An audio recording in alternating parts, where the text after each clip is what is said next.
Hi guys, this is Alex from Lit4U.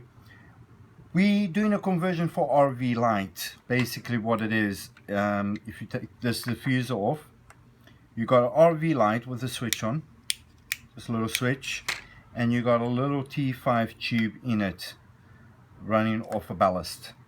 So basically what we've done, if I turn this around, we've disconnected the ballast from the little switch there, which is just on two soldered points over there, if you can see that. So just warm those two up there and prise it up slowly, get rid of the switch, and we'll get rid of that there as well. And basically what we're going to do, we are going to convert this light fitting into a LED light. Now I don't want to go through the whole process, otherwise it's going to make the video very long. So what I will do is I will get one that we've already made, converted. So this one is exactly the same, and what we've done, move this aside a little bit, basically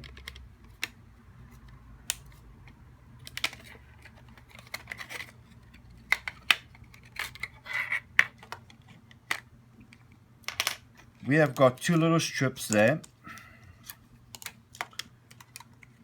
of LEDs. They're not IP rated ones at all, so they're just your plain LEDs. I think they 2835s or 3528, yeah, that's right. Basically we've glued them on, and then we linked this side out, and we took this side behind the light fitting and positive to the switch and positive out, which will go to your power supply. Absolutely brilliant. We found this to work very nicely.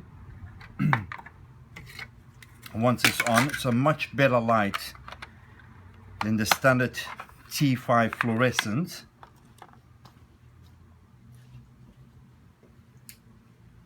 If I just get a battery here, I can just run it on a low 12-volt battery so you guys can see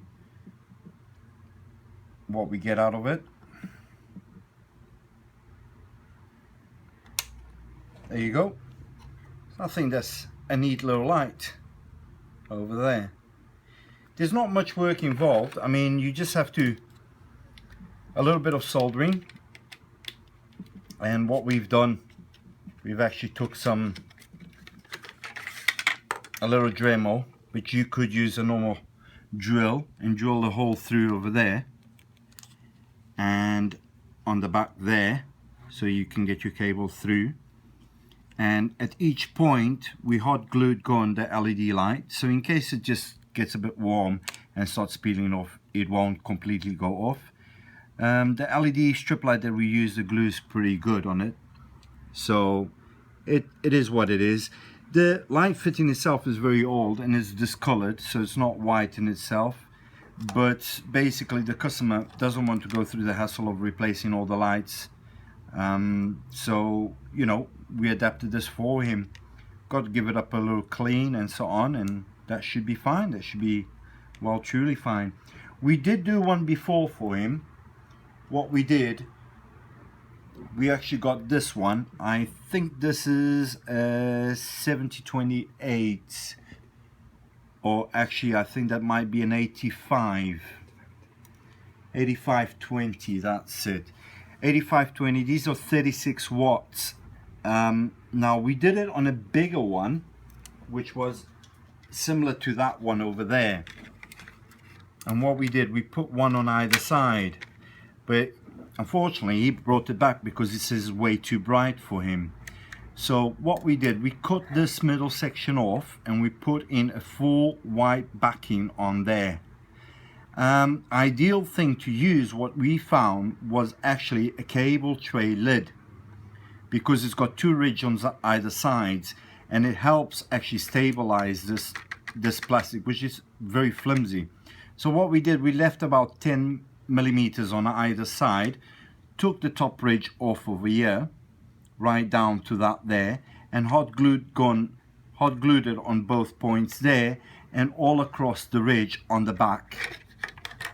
So on the back there, and then we just took one LED on there, and we actually took a diffuser, I think it was 65mm diffuser, that we put on top of the LED once it was done, and then we put the original diffuser on top of that, and we found that that was absolutely brilliant lighting. That was diffusing the light very nicely. You couldn't even see the LEDs on them. These LEDs are quite strong, so if you are doing with LEDs that are about 36 watt or something like that, then I would say, you know, I would suggest that you put a second diffuser inside, because they are very strong, especially in RVs, because the ceilings are quite small, quite shallow, low, so you don't really want to go over the top with your lighting. But that's the light that it emits, that little strip over there. I'll say that's about 250mm in length that we cut it down to, so that is a lot of light. But once you put that behind the diffuser, it does sort of diffuse quite nicely. Let me see if I can get a bit of diffuser. So basically, when you put a diffuser in front of that, or two diffusers, it does, you can see that the light that it emits, it's not so much in your eye. It's quite alright like that.